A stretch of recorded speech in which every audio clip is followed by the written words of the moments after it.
Meu nome é Ana Paula Freitas, eu tenho 46 anos e sou analista de qualidade de TI. Eu nasci numa família estruturada, minha mãe me desejou muito, mas desde bebê eu comecei com problemas respiratórios. Então, desde bebê eu tive que fazer algumas transfusões de sangue, porque eu tive bastante pneumonia. Depois eu desenvolvi bronquite asmática. E então a minha vida, a saúde era muito debilitada. Minha mãe teve que cuidar de mim muito, né? Eu era a filha mais velha, mas era tratada como se fosse a mais nova, porque eu não aguentava correr, então minha mãe tinha que me carregar no colo. E na época, meus pais, eles faziam de tudo para eu ser curada, né? Da possibilidade deles, tanto de tratamentos médicos, quanto a fé que eles tinham. Por exemplo, na época, se falasse, olha, faz uma simpatia tal, eles iam com a esperança de que eu ficasse bem. Porque o que era bom para uma criança normal, correr, pular, tomar um sorvete, para mim era algo que era impossível. E foi assim durante muitos anos, né? Na escola eu era uma ótima aluna, mas eu tinha um período de faltas, que era o período onde eu tinha as crises asmáticas. Então, uma época eu também usava a bombinha, né, para poder conseguir respirar. Eu fazia aulas de balé, fazia esportes, na tentativa de ficar melhor, mas eram frustrados. Hoje a gente fala muito sobre depressão, mas na época não tinha um nome e desde criança eu era bem triste. Minha mãe sempre me empurrava para fazer as coisas, para ter amizade, para ter grupos de estudo, grupo do balé, mas mesmo assim eu era bem isolada, bem triste. E eu não sabia de onde vinha essa angústia, né? Vendo essa angústia, esse problema de saúde, eu busquei me refugiar na religião. Eu acreditava que se eu tivesse uma religião, eu conseguia sanar isso. Então, desde adolescente, eu procurava. O que os adolescentes não buscam, eu fui buscar. Eu era bem ao contrário da minha época, né? Então, eu fiquei muitos anos na Igreja Católica, eu participei de vários grupos. Eu cheguei a ser professora de catecismo e mesmo assim, até mesmo lendo a palavra, era um vazio. Aquilo não se encaixava para mim, aquilo não fazia sentido. É como se eu estivesse lendo uma história antiga, mas que não cabia para a minha vida hoje, não conseguia dar sentido. E assim caminhava, era um vazio muito grande mesmo, ao ponto de, quando eu estava sozinha, à noite eu chorava muito, muito. E aí a minha mãe me perguntava, Ana Paula, por que você está chorando? Tem algum problema? Não tinha nada, eu falava, não sei. A minha mãe entrou na Universal, porque ela viu escrito Jesus Cristo é o Senhor e ela falou, realmente, Jesus Cristo é o Senhor. E ela entrou na igreja e ela já estava vindo nas reuniões há umas 2 semanas. E aí ela falou, isso que vai resolver a vida da Ana Paula. E na verdade, o primeiro dia que eu vim literalmente arrastada. Ela falou, hoje você vai, querendo ou não, você vai.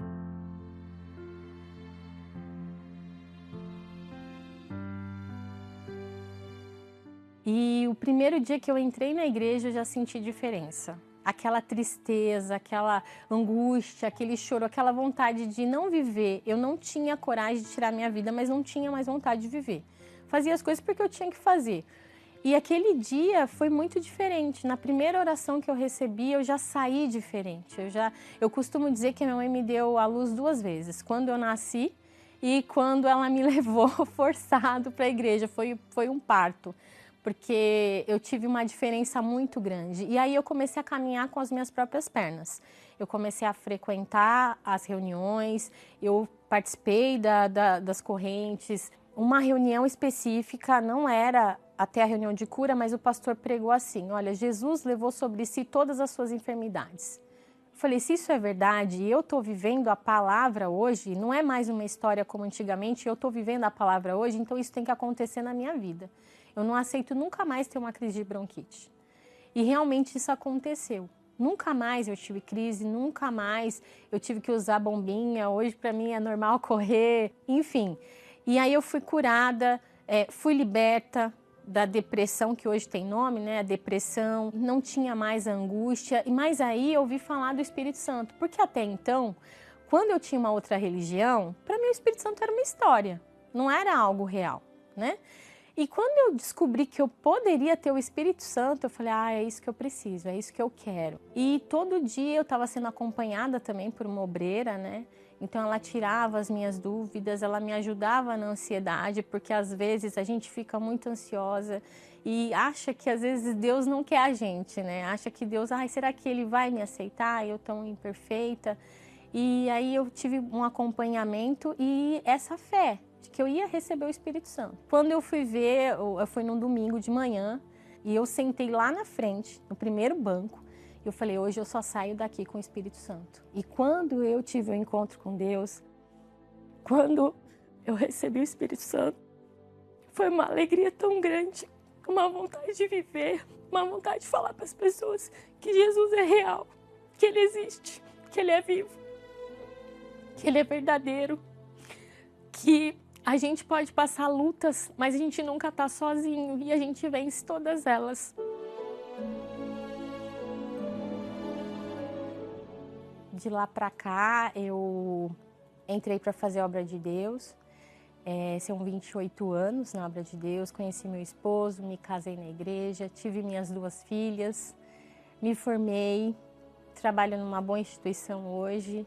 A minha família é abençoada e graças a Deus não me falta nada. Hoje eu ajudo no grupo da saúde. Eu quis ser capelã, porque é uma questão que me foi muito difícil antes e hoje o que eu posso é levar uma ajuda ao sofrido, né? Visitar os aflitos. Hoje, depois do encontro com Deus, batismo com o Espírito Santo, a palavra de Deus ela é viva na minha vida. Não é uma história que eu li que aconteceu com alguém lá atrás.